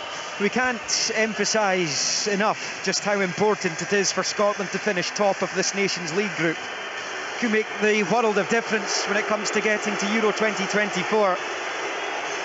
The pot 2 seeds for the draw, which is made in Frankfurt on the 9th of October. That's 2 weeks tomorrow. Has got some huge nations in it. You want to be in that pot 2 so you don't have to face them. Pot 3 will bring a lot more problems than pot 2, but also to go into that campaign, as they did for the last European Championship qualifying campaign, knowing that they already had a playoff secured, would be huge for Steve Clarke's team. The result tonight does not determine that either way. If they win, if they lose, if they draw, it just affects the outcome of what they need from Tuesday evening in Krakow against Ukraine. Right now, it would have to be a victory. As the Scots, no changes, despite the guys talking about who they may have been able to bring on. Only Greg Taylor on for Tierney is the change that's been made since the starting 11. So as the Scots get the second half underway, going right to left as we watch from the main stand, navy blue shirts, white shorts, blue socks, Ireland in their change colours of orange and black. And that's a dreadful ball by Taylor. He's given it away there to Doherty. He's away from a couple of challenges, and now he's driving into a pocket of space, and he slips it with the outside of the boot to Parrott. He's inside the box, just taken away from him slightly, a bit too much on the pass. It's the Irish number 10. No changes for them as they go left to right, attacking the east stand end of Hampden. And it's a little short ball out to Parrott on this near side. McGregor can't win it back, and it's Ireland who are driving forward to the edge of the penalty area. Obafemi rolling it back to Knight, who flashes it out to McLean over on that left-hand side. Attacking the left angle of the box against Hickey along the 18-yard line. Forced back the way. Cullen, who has come back out for the second half, out to the overlapping run. The ball into the box is cut out by McGregor. It wasn't a great first touch by McGregor, but he's managed to clear it as Dykes holds off his man. He's done brilliantly there, out on that far side. He's got no support at the moment, though, and has to roll it back down the line to Aaron Hickey. And then it's played in field to McTominay in the second minute of the second half. Remember, a draw fine for Scotland tonight. They draw this game, they just need a draw on Tuesday to finish top of the group. But they've got a lot of work to do to even come out with that tonight. Armstrong, and another poor pass, which is easily hoofed to safety by Nathan Collins, who'd done some really good attacking play just a moment ago. Here's Taylor for Armstrong, back to Greg Taylor, who has come on to earn his 9th cap for Kieran Tierney. He didn't look as though he wanted to come off, and it goes back to McKenna, and now it's with Jack Hendry. And already, Willie, a couple of loose passes at the start of this second half. That was the story of the game in Dublin in June. Yeah, I mean, I think the quality of the passing hasn't been good enough from Scotland. You know, they need to show much more calmness, much more accurate passing. Whenever they've got the ball, you don't want to be giving it away. The Irish are working tremendously hard, though, aren't they? They're putting a lot into the game. They're not giving Scotland any time at all to get the ball down, get the head up, make the passes. But when we do get the opportunity to do that, then it tends to be far less accurate than we would hope for this evening. Because I think when you find yourself in a hole like this, you're asking for the players to go out and show real character and show real calmness, and look at the experienced players, the guys that are playing at the really top level and have been, McTominay and McGregor, and I think they've been a little bit disappointing this evening. You would expect better from them in the second half. Another loose ball, another Christie. one. Yeah. It's got to be accurate. That's a simple ball up to Dykes' feet. He wants it up to feet. He doesn't want it in behind him in that situation there, because you can see he's coming towards the ball, and Christie's really got to find him, allow the striker to hold it up, and then get a bit of support for Dykes. And instead of that, he plays it a really inaccurate pass and plays it wide of him and gives possession away again. McKenna for Scotland to the right of the centre circle for Hickey. Scotland shooting towards Mount Florida in the second half. It's the opposite of what they did in the second half against Ukraine on Wednesday. Hickey plays it back to Jack Hendry, who finds McKenna. Taylor's an option to his left. Interesting to see, and he knows his manager tonight, Steve Clarke, really well, Greg Taylor. He's been playing as an inverted fullback, and the whole time he's been working with Ange Postecoglou at his club. As Hendry strides into the Irish half. Forward, McGinn to his left. Now to Taylor to his left. Pokes it forward to Christie. Taylor continues his run. Christie on it, left-hand side. Good play from him. Chip ball into the box. Goal! Jack Hendry heads it home across the bows of the goalkeeper, in off the post, and then runs over to the corner flag to celebrate, as Hampten Park, the vast majority of it, erupts here. It is Scotland 1, Republic of Ireland 1. Magnificent goal, isn't it? Ryan Christie doing extremely well down the left-hand side. You know, he's only got one thing in his mind. He dips the shoulder, he goes toward the byline. A little dink cross, but Jack Henry, fabulous run from his own half to set up the opportunity. Initially, it continues into the box. The ball hits the byline. The cross is absolutely sublime, right on to his head, his forehead. He's still got a fair bit of work to do, but he finds the far corner, a little pocket of space in the far corner, and it nestles into the side net. In off the post, I think, perhaps. It's a really accurate header and fantastic play from the Scotland centre-back. Third international goal for Jack Henry. And do you know what? He deserved it, because he started the move. He was over on the far side, driving from his central defensive posting into an attacking position. He started it, he finishes it, and it's 1-1. And the Scots are back on terms. And that's come very early in the second half. It's come at a brilliant time, because they no longer have to stew on the deficit. 1-1, 50 and a half on the clock. Well, it's just what they needed, Liam, isn't it? You know, I think they needed that lift, that tonic. They haven't really been in the game particularly as much as what we would have hoped for, but that turns it round. You know, that first goal was a hammer blow for them, but you've got to react, you've got to show character, and right early in the second half, that's exactly what they've done. Good piece of play, but Jack Henry's got to be applauded for his drive and determination to set up that opportunity, stepping out of his centre-back role, you know, where he's got a man to mark as well, so he's taking a little bit of a chance, but it's opened him up. It's created that little bit of something different that's opened him up and given Ryan Christie the opportunity to do what he does. Yeah, but here's a chance for Docherty. He's in the box for the Irish, cuts back onto the left, he's off target. Callum McGregor's a lucky boy there. It was his poor pass. It's so unlike him, Callum McGregor. And Matt Docherty, it's fortunate it was perhaps him who's elected to have the shot there, because he's well off target. It stays 1-1. Yeah, he's trying to curl it in to the far post. Did really well to set up the chance, but then he doesn't show the composure to use that left foot and whip it, you know, into the top corner. Mishits it completely almost and puts it well past the post. But yeah, it is, you know, it is pretty scrappy at times from Scotland, with players that you don't normally associate with giving the ball away easily. Callum Brilliant McGregor from Dykes. particular. Dykes wins it back brilliantly there off Collins. Rolled out to the right for Hickey, an attacking position. Back with McGregor, who rolls it back to Hickey wide on the right. Faced by McLean, he goes back to Callum McGregor, who goes back to the goal scorer Hendry. Hendry out to that right hand side for Hickey again. Hickey gets away from McLean and plays it forward to Christie. Suddenly the Scots have a bit of a swagger about them again. Here's McGregor. Ball to McGinn, takes a touch, shoots, of course he shoots! And he puts it just wide of the right-hand post. Got plenty on it, to be fair to him. 52 and a half, Scotland 1, Ireland 1. Goals change games. That's what all the professionals say. It's what all the players say. It's what all the managers say. And the goal scored by Jack Henry has certainly brought this Scottish team to life. Well, there's no doubt about it. It does. You know, it knocks the opposition for six. They've been feeling in control of this game. We haven't really looked like breaking them down, and all of a sudden early in the second half that's turned on its head. It lifts Scotland, it lifts the crowd are, you know, really behind the team now, and you know, the Irish are beginning to question themselves, and all of a sudden, you know, there's energy in the Scotland team, there's movement in the Scotland team, they all want on the ball. Here they come again. Good to see. Again, out wide left to the Irish box for Taylor, infield for Christie, onto the left, shoots, blocked, pings back out to this near side from McGinn, who rolls it back to McKenna.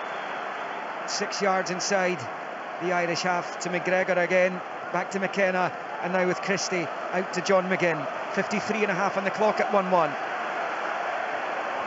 McGinn in possession on this near side, finds Callum McGregor to the skipper McGinn in his 50th cap. He's in possession once more.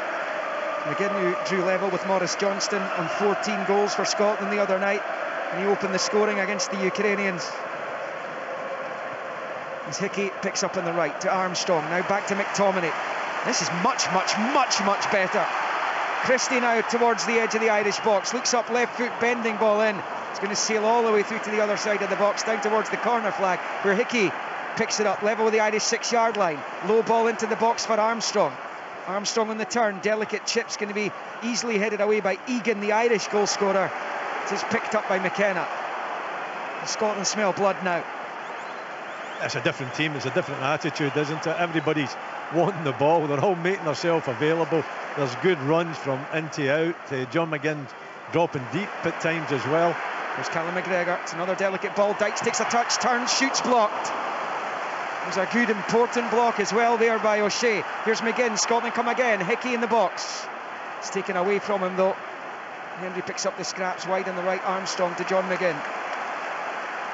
And there's McGinn level with the Irish penalty spot. Chip ball looking for Armstrong. Armstrong then back to McTominay, flights it in. Dykes almost got there.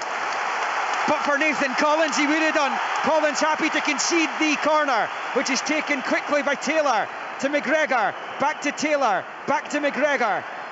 Oh, he couldn't find Christie. He's gone straight to Obafemi. Suddenly, the Irish are 2-on-1. Obafemi driving forward. Opportunity here for the Irish. He's played it to the left-hand side. Chance to restore the lead. Gordon saves from Troy Parrott, who holds his head in his hands. Scotland so lucky this time. But once again, it's Craig Gordon. But you have to say, Troy Parrott's got to score. 1-1, 55 and a half on the clock. Nah, we've committed too many players forward. We're in a poor shape. No defenders, desperate challenges.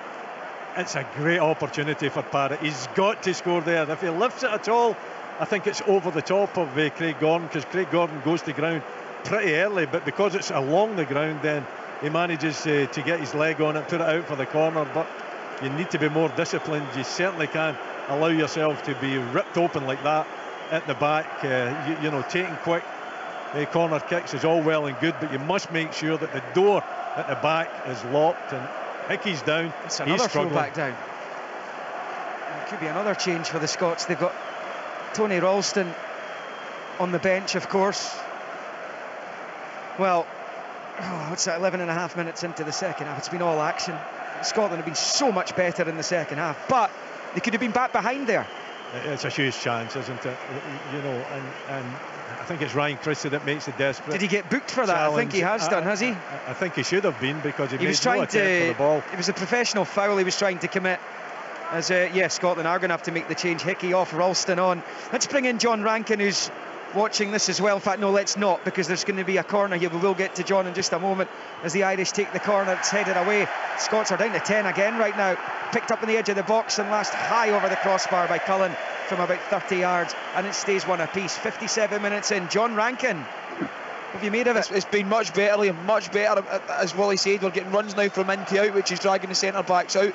I think the goal comes from that. It's Jack Henry, great driving play, gets it straight through the middle, gets out to Greg Taylor on one side, but Greg Taylor's low enough in the pitch when it entices the full-back, the wing-back to come out, which then allows Christie to make the run. Christie lifts his head and picks out Jack Henry in the box.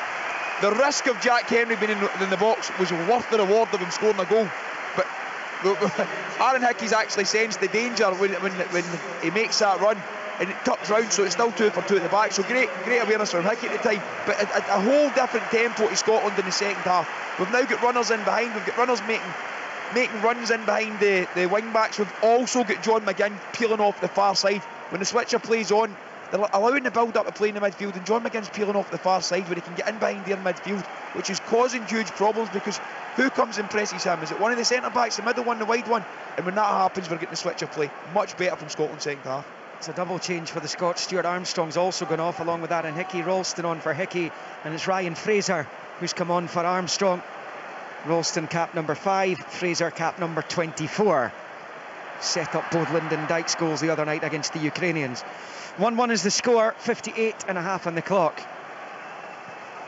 But it was a quick corner, wasn't it? It was Greg Taylor and Callum McGregor who, of course, they're used to doing that with their club team Celtic, this never stop attitude that the club has right now. But there was just any little breakdown when, as Willie says, committed so many forward. Could have been punished. You've got to be organised when you do, quick free kicks, quick corner kicks as well. You've got to make sure that that you don't leave yourself open. That's what Scotland did. And you've got Ryan Christie who's making a desperate challenge to try to stop Obafemi driving forward, and that's a huge opportunity at this level. you're expecting that to be a goal. It should have been a goal for the Irish. They're going to make a change. I thought they were going to make it a few minutes ago. Yeah, they are. They've decided they're going to bring on Chidozie Ogbene of Rotherham. And he's going to replace Obafemi, who's obviously run out of gas. He has had those fitness issues that his manager, Russell Martin, former Scotland defender, has been lamenting this season. Here is Ryan Fraser's first touch of the ball. Back into the centre circle for McGregor, who finds McGinn. McGinn's got Fraser ahead of him. It's now with Ryan Fraser. Pushes it through to Taylor inside the penalty area. Rolls it back out wide left, Christie. Bends it. It's a brilliant ball! Couldn't quite find the head of Dykes though. But it is a corner because the defenders put it past. On the hour mark, 1-1. Yeah, they're finding, so much space now that they couldn't find in the first half. Christie's movement there, and his accurate crossing into that's a great cross because it takes the goalkeeper completely out. It's good defending. Dykes is almost on the end of it, but good defending from the Irish. Austin McPhee's down there jumping up and down trying to get some message across. Of course, he's credited with a lot of the set piece stuff on the training ground. It's a short corner. McGinn to Christie. McGinn plays it back. Dykes laying it back to the 18-yard line, but it's going to be pinched back by Parrott for the Irish, who are looking to hit in the counter-attack again. It's towards Ogbene, but good challenge by McKenna. Then out to that far side.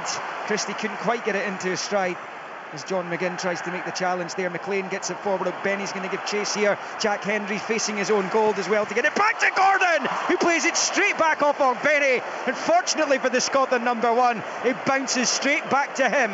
One apiece at Hampden, 61st minute. Yeah, lucky white header, that's for sure.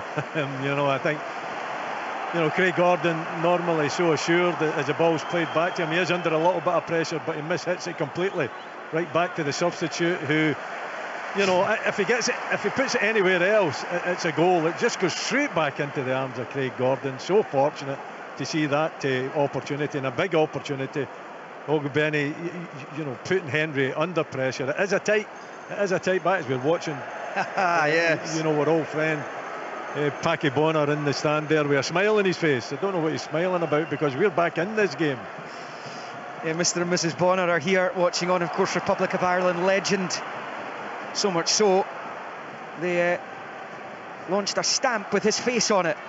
Not everyone gets that privilege. The big man here watching, interested spectator. One apiece at Hampden, 62nd minute of the match. Approaching the end of that now. One apiece, a result that does Scotland. Remember, 2 draws from these last 2 matches is enough to top the group. I think you want the win though, don't you? You want to keep, the good feeling going. They haven't really... Oh, look at this though. Ogbene, he's got goal side of McKenna, who brings him down. Free kick to the Irish level with the 6-yard line, and a yellow card for Scott McKenna, who was completely done by Ogbene there.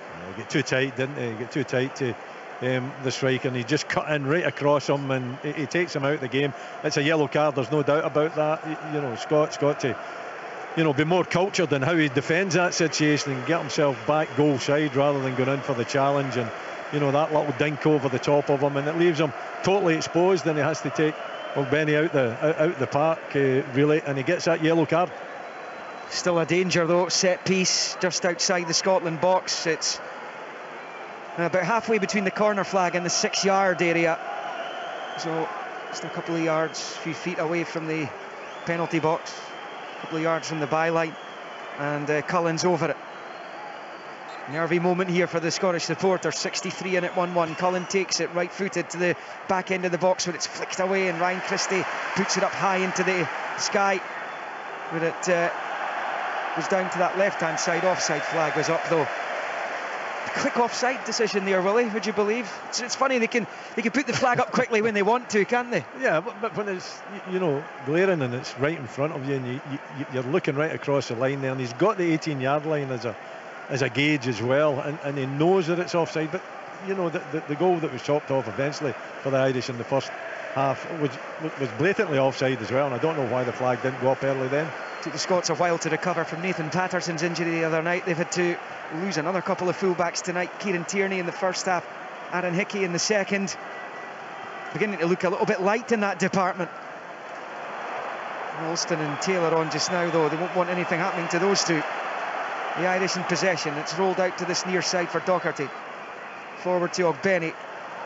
McKenna keeping tabs with him. Ogbeni has an option and Parrott ahead. He's away from 3 challenges, driving forward, and James McLean's in loads of space.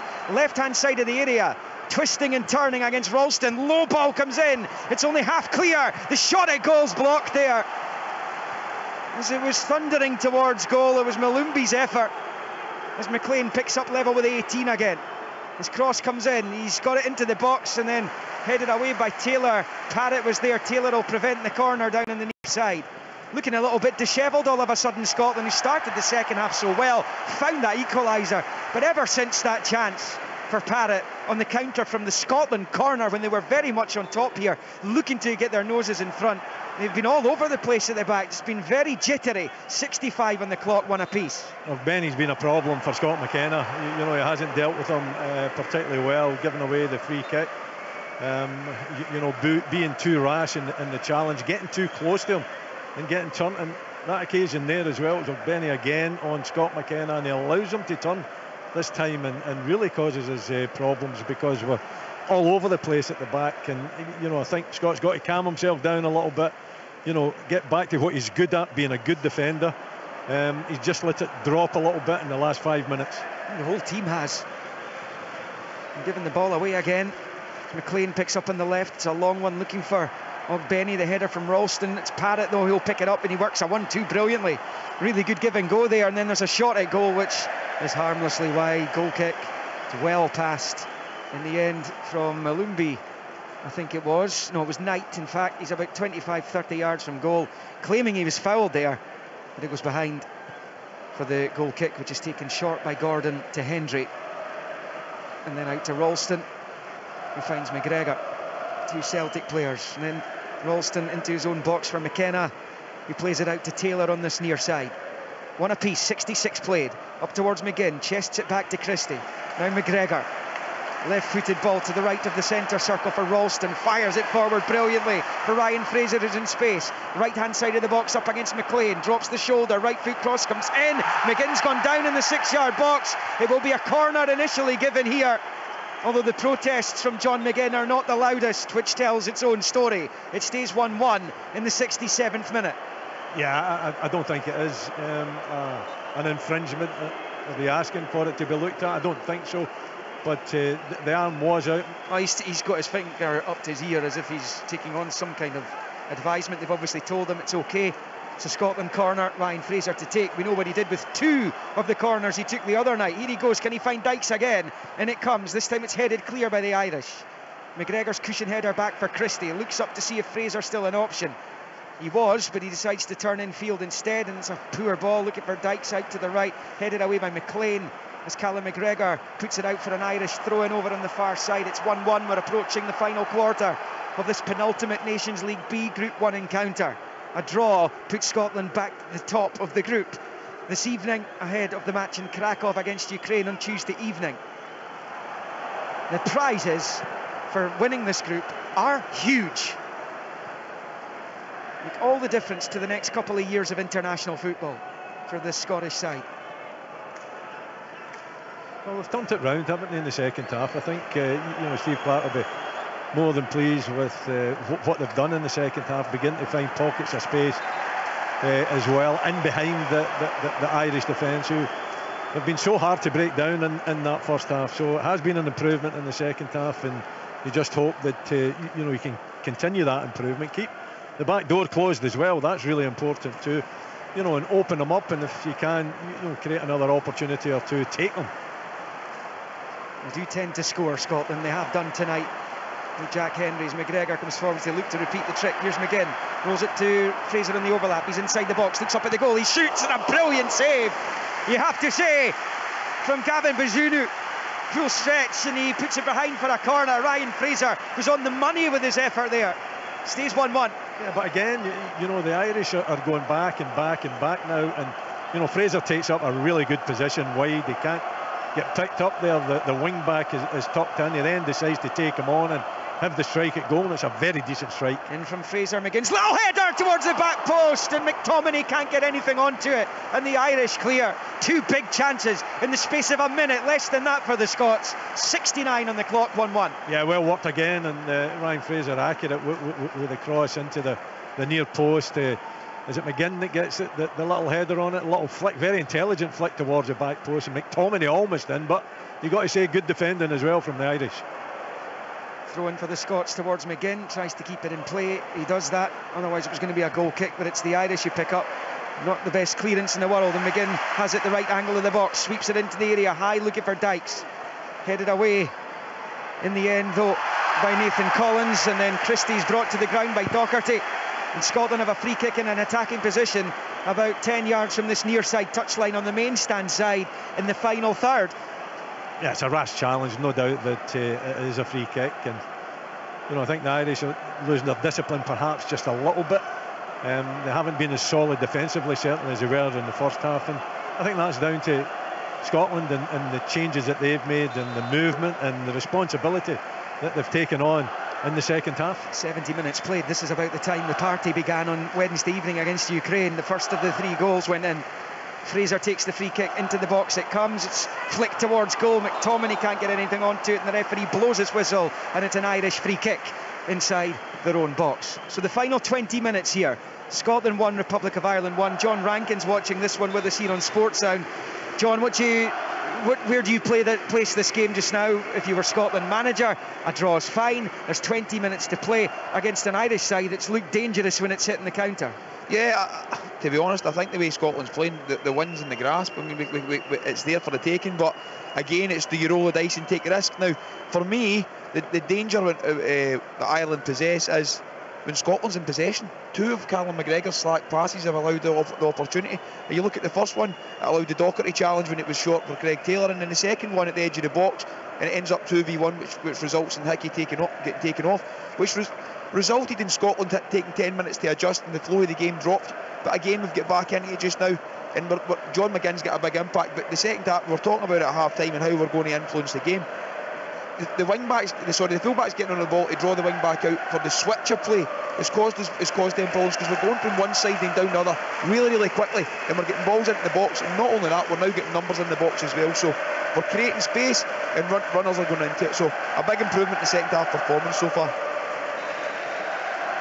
1-1. I think Ireland may be forced into a change pretty soon. Docherty seems to be struggling. He's going to come back on for now though, as Zunu clears, having made that terrific save from Ryan Fraser, about the only save he's had to make in the game really.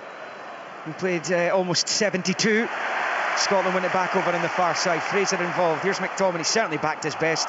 Ryan Fraser just now back in the Newcastle first team as McGinn spreads the play right to left of the circle here for Taylor in the Irish half. Decides to pass it back the way to McKenna. Ireland with everyone behind the ball here. Henry rolls it out to Ralston, out to the touchline for Fraser, and he goes back to Tony Ralston. Fraser on the touchline again, and now it's Ralston, patient from the Scots as he goes all the way back to Gordon at the edge of his box.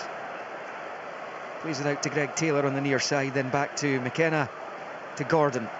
Scots trying to see if they can move the Irish about a little bit, find little pockets of space which have been difficult to find all night. Dykes wins another header, hardly ever misses one, as Christie is body checked by Egan, who goes into the Swiss referee's boot, and Scotland have another free kick just about the same area from the one that was taken a couple of minutes ago on this left hand side. 73 played, Scotland 1, Ireland 1. Again, it's in the final third. Again, John McGinn's over it. Yeah, and it doesn't have to be culture play all the time, isn't it? McKenna there just with a long clip pass up to Dykes, who wins it again, did magnificently well, right onto the feet of Christie, and then Christie getting the opportunity to run at their defence and open them up and winning the free kick eventually. And Ryan Fraser's been, you know, extremely accurate with his set pieces.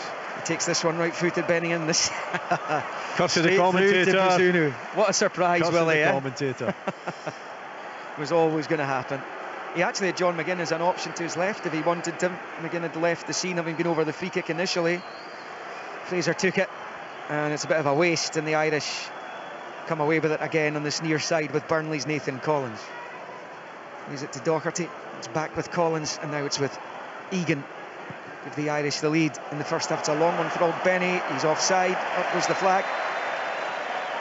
Well, that's strictly speaking, that's a yellow card, because he's chipped for goal despite the fact the whistle went a good few seconds before that. But anyway, a couple of changes I think being made by the Irish here. Seamus Coleman is one of the players who is going to come on. I think Alan Brown, who got the first against the Scots in the match in Dublin, as we see a replay of Ogbenny offside, just offside there. And they will make the change. Seamus Coleman has seen precious little first-team football recently. Of course, Nathan Patterson has been in that Everton team, albeit he's not in the Scotland team tonight. No Robertson, no Tierney, no Hickey, no Patterson all of a sudden. Let's hope one or two of the ones who were playing tonight can come back for Tuesday, as the Irish pick up the ball in the midfield, but McTominay wins it back after a loose pass. He's under pressure there. Ralston has to help him out. He's back facing his own goal, charging back towards his own corner flag. He's under pressure from Parrott. Ralston does enough to force it forward to his clubmate McGregor. Back with Callum McGregor, who fires it forward as we approach the final 15 here. One apiece, but it's the Republic who are in possession. Rolled out to this near side for Docherty. Docherty now taking on Taylor into the penalty area, to the byline, and then this chip ball goes the wrong side of the crossbar onto the roof of the net. 75 in the clock. Scotland 1, Republic of Ireland 1, and it will be Docherty to be replaced by the very experienced Seamus Coleman, a familiar figure over many years in the Republic of Ireland setup, and he comes on for his 66th cap. And it's going to be a triple change actually they're going to make. They're going to bring on Callum Robinson as well, and I saw Alan Brown a moment ago, who was going to come on as well, and indeed Alan Brown is the third. So Robinson, Coleman and Brown replacing Parrott, Docherty and Malumbi. Yeah, it's big changes, isn't it? You know, obviously looking for the fresh legs. I think Stephen Kenny will be feeling that his team has fallen out a little bit in the second half, certainly not as well organised, disciplined and in control, you know, as the first half, and he feels that the fresh legs is required. How do you read this last 14 minutes plus injury time, Willie, at 1-1? I think you still want to win the game. You know, I think it is there, as John says, for the taking. You know, they have created chances, that they're looking dangerous in the final third, that they're finding pockets of space, Scotland, but they don't want to leave themselves open at the back. I don't think you want to go away for this game with a defeat. I think a draw is acceptable to take, you know, to Ukraine, but I think a victory would just keep the feel-good factor going. Here they go again, another second ball won by the Irish, and they are driving forward here. Brown, who's just on, flicks it out to Coleman, who's just on, takes a touch, drives the ball to the left-hand side of the box for McLean, level with the penalty spot. James McLean with the right foot, it's a good ball, it's headed away brilliantly by Christie, I think it was. He got his head onto it in the 6-yard area, it was. Brilliant defending by Scotland's number 11. That was a dodgy moment as the Scots look to counter. McGinn can't keep it in play, and that's going to be a throw-in to the Irish down on this near side. 77 played, Scotland 1, Ireland 1. This is such an evenly poised match, Willie. Yeah, and it's going from end to end, and you know, the Irish certainly haven't given up hope of taking the 3 points tonight either. They're throwing men forward. They've got 1, 2, 3, 4 players in the box here as that cross comes into it, so that's a measure of their intent. They're wanting to win the game as much as Scotland are. Here's Greg Taylor on this near side, forward to Christie. Moves back into his own half with the pass to McKenna. It's the midway point of his own half, under no pressure. He finds McGregor, who finds Christie. Stephen Kenny encouraging his players out there. John Carver's down talking to Stevie Clark down below us, as McGregor passes it back to McKenna again. McKenna, low ball to McGinn, first time to Christie on this near side. Christie then firing it forward, too much on it for Fraser though. It's a comfortable take for Bazunu. 12 to play, 1-1. But again, you know, that movement from Ryan Fraser, it's given the Irish defence something to think about. You know, they didn't have to think too much in the first half. Everything was in front of them. There was no one, you know, really making that type of run, no one looking to get in behind them.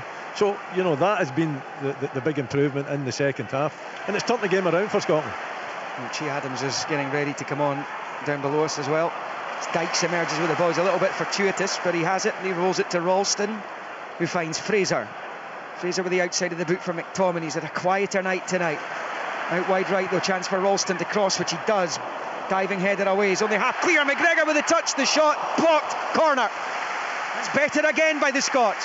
Stays 1-1. Absolutely. You know, Ralston getting himself forward and putting the cross into the box, and you know, the Irish have got big, strong defenders there, and they're defending their area well. But you know, when it comes out like that, you've got to try to get yourself on the end of that ball when it comes out. That's what McGregor does, and he strikes it. But there's just, you know, a body in front of him. Good defending by the Irish, but good anticipation from McGregor. John McGinn will take this corner in swinger with the left foot, and it comes McTominay, gets a little head onto it. There's a big shout for handball, and the referee gives Scotland a penalty going in towards the final 10 minutes, and the Scots will have a chance to go in front in a game they trailed in. Wow, well, it's difficult to see from up here. There was definitely the shout for the penalty. The Irish are protesting, Willie. They are. I think we'd like to see a replay in that. Will the referee be invited to look at it again? Let's see the replay and see if it is. Well, Willie's getting a chance to look at it. It's come in. It's come off McTominay initially. The arm is up. If it comes off the hand, then it's a penalty. I think that's a big question. If it comes off the hand, it's a penalty. The hand is in a, you know, unnatural position as McTominay gets a head on it. And if it does hit his hand, then I don't think there's any doubt. The question is, does it hit his hand? Well, they are checking it just now. I don't know if we've got time to bring John in. Does John have an opinion on this? Is this a penalty, John Rankin? I agree with Willie. His hands are in an unnatural position. His right hand's in the air. It looks as if I don't think it's his right hand. I think it might be his left. That's a really hard one to tell. He's given it, is he? Yes, he's given it. Scotland penalty. It is a Scotland penalty. And this, right now, as the yellow card is flashed at Seamus Coleman, is a ginormous chance for the Scots to go in front in the final 10 minutes. It's Ryan Christie who's over the spot kick. One of the heroes of Belgrade, the man who scored the goal in normal time. And Ryan Christie stands and waits in Hampden Park, waits with bated breath for him, looking for his 5th international goal. He wipes the sweat from his brow, hands on hips. Christie against Bazunu. Here goes Christie now, left-footed, goal! Christie cups his ears in celebration, and he has scored to put Scotland in front, having trailed in the first half. The second half turnaround has been spectacular, and Scotland are moving ever closer to potentially finishing top of this Nations League section with all the prizes that come with it. It's Scotland 2, Republic of Ireland 1, and it's Ryan Christie's 5th international goal. How cool was that? Oh, it's cool, isn't it? You know, he waits, he sees the goalkeeper going to his right-hand side, and he drives it almost down the middle, down the throat, a little bit to his right-hand side, but it is cool, and such a heated moment in this game. You know, we thought that Scotland, the game was there for them to take. It came in a rather unusual way from the handball, but both arms were up. It was a totally unnatural position for any player to find himself in from the corner, and the penalty was given, and Ryan Christie stepped up, cool as you like, and slotted it home. Ireland making a change immediately. James McLean comes off to be replaced by one of their modern day heroes. Robbie Brady scored the winner against Italy at Euro 2016. He also had them in front against France in the last 16 before they lost to a Griezmann double. As Scotland come forward again with McTominay. 83 played now, Scotland 2-1 up. McTominay's cross, Dykes couldn't quite get that flush in the head, and the Irish are able to sweep it clear with Coleman. The header won well there by Ogbene as he heads it back the way to Cullen, and then it's back to the goalkeeper Bazunu from Collins. So Scotland in front, 83 minutes played. Even a draw would have been enough tonight. It would have meant they'd only need a draw in Tuesday. That looks as though that's going to be the case unless the Irish can score 2 unanswered goals, as Scotland prepare to make a double change here. McLean and Adams are waiting to come on, but it's all about momentum, Willie. After the disappointment of Dublin and the Ukraine match in June, if they can somehow win this one going into Ukraine, suddenly that's 3 wins in the bank. I think, you know, you can't take the importance away from that fact, Liam. You know, yeah, a draw was a decent result, was a good result, but a victory, and the manner of the victory as well, you know, being able to turn this game round, going behind. The first goal is so important in these clashes usually, but showing the character to actually turn the game round and put in a much better second half performance and get themselves in level terms, and then taking it from there. You know, don't settle for the draw. Yeah, the draw is okay and it's acceptable, but don't settle for it. Get your benchmark as high as you possibly can. They did that against Ukraine. They're doing it against tonight. They've turned the game round from a 1-0 deficit to where we are just now. 2-1 victory would be an absolutely superb scoreline for Steve Clarke in Scotland. 21st cap for Che Adams, 27th cap for Kenny McLean. He's been one of the most unfortunate in the Scotland squad. Injuries have come at horrible times for him in the summers, the last 2 summers, including the Euro finals. As the Irish come forward, Ogbeny's touch takes it right through to Craig Gordon. 85th minute of the game, Scotland lead by 2-1. This hasn't been without its nervy moments. It never is with the Scotland national side. But they've come through, they've shown character, and if they can see this out, Willie, it's a fabulous win. Oh, it is, you know, from the position, from that first half performance, you know, going the goal down and really struggling to find any space to, you know, create a chance. And they didn't create many chances, if any, in the first half. You know, and they've turned it round in the second, so that was a strong challenge. I can't believe John McGinn's not been booked tonight. I mean, he's had 3 or 4 of those kind of challenges. He's evaded one as well. Perhaps, and then Scott McTominay's got embroiled with a couple of Irish players on the far side, and the referee's going to have to sort this out. McTominay could be doing without getting involved. A yellow card, he misses the Ukraine game. Yeah, it's a melee out there, isn't it? Jack Henry's involved now. You know, there's players yellow coming cards together. out. Who's getting them? I think McTominay's got to be part of it, is it not? That's what usually happens. If there's 2 players going nose to nose, both of them usually get the yellow card, but we'll just have to wait and see. The referee's still got to make that decision. I think he's calling McTominay over, though, isn't he? He is, yeah. It's going to be a yellow, and McTominay's going to be suspended for Krakow on Tuesday. Yep, there's the yellow. McTominay's out of the Ukraine game. That's a blow, another blow. And the 2 yellows, McTominay, Jason Knight got the other one. That's another problem for Steve Clarke. That's for another day. It's all about getting the job done tonight, but McTominay will be a massive miss against the Ukrainians on Tuesday. Looking ahead to that one. And it was senseless and needless. And it's going to be a free kick to the Irish just inside their own half, over on that left-hand side. A potential red card they're having a look at here. Not sure who the player would be if it is to be an ordering off. The referee's looking at this right now. 87th minute, 2-1 to Scotland. I think checks over. I think Henry got involved, did he not? Yeah, but it's fine. It's over now. Headed away there by McKenna. Adams slips just as he's about to make the challenge. Cullen's cross comes in, but Craig Gordon will hold on. 87 played. Scotland 2, Ireland 1. Yeah, you just want to slow it down now. You know, you've got to get the sensible heads on. You know, and make sure that you see this one out.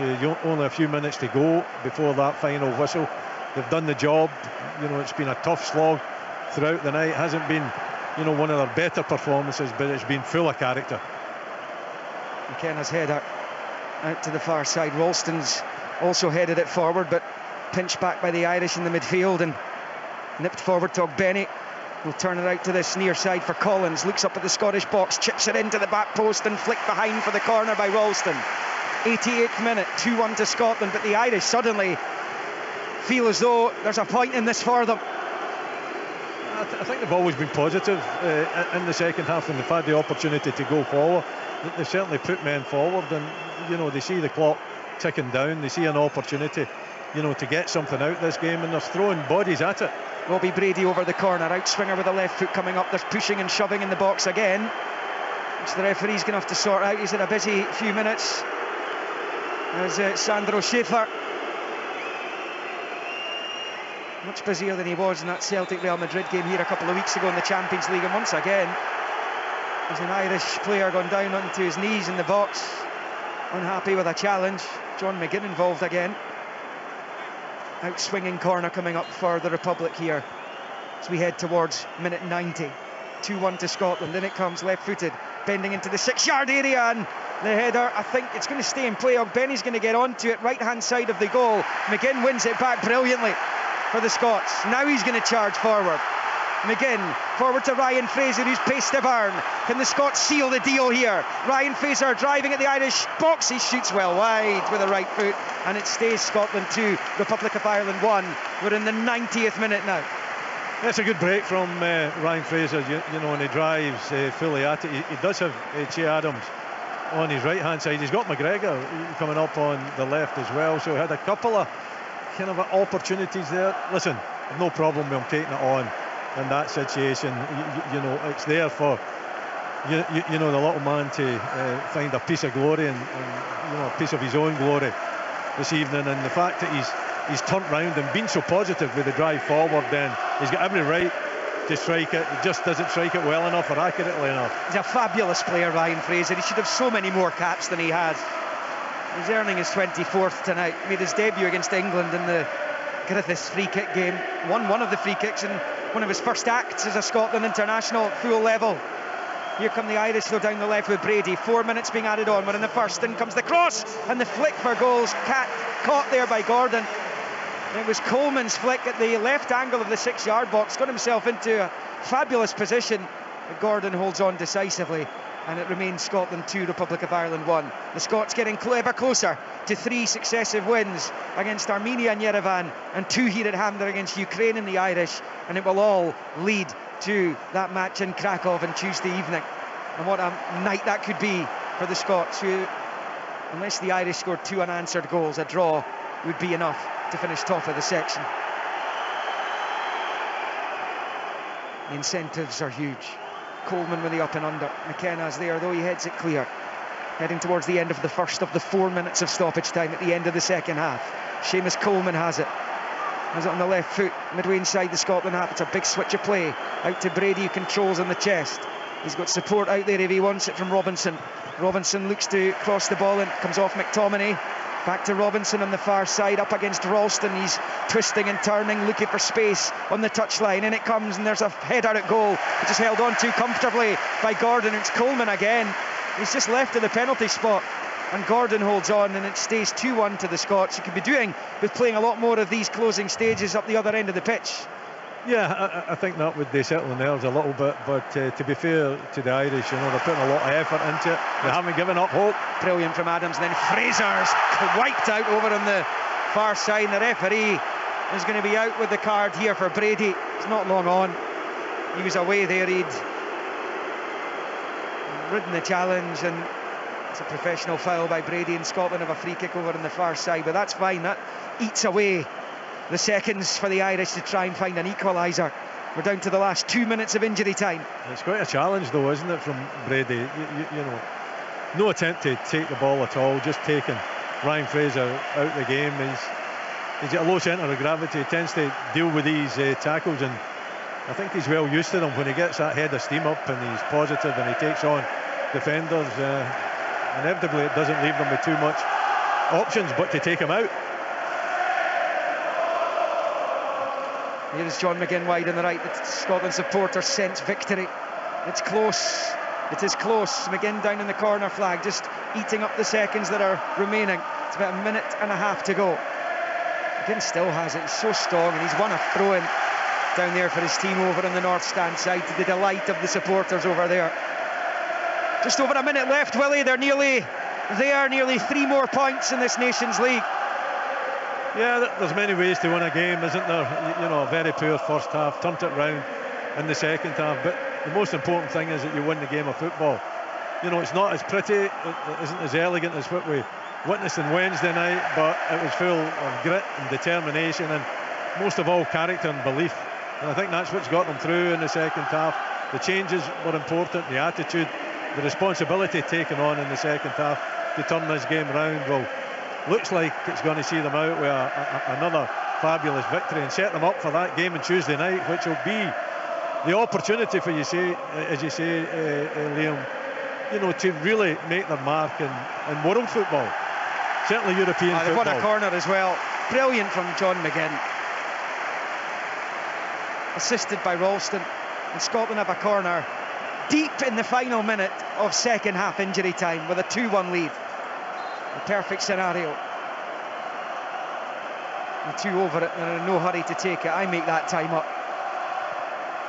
Again, the McTominay over on the far side's going out for an Irish throw-in, but that's the 4 minutes gone. Steve Clarke's asking the fourth official why this game's still being played. Throw into the Irish, deep inside their own half. That's it, it's all over!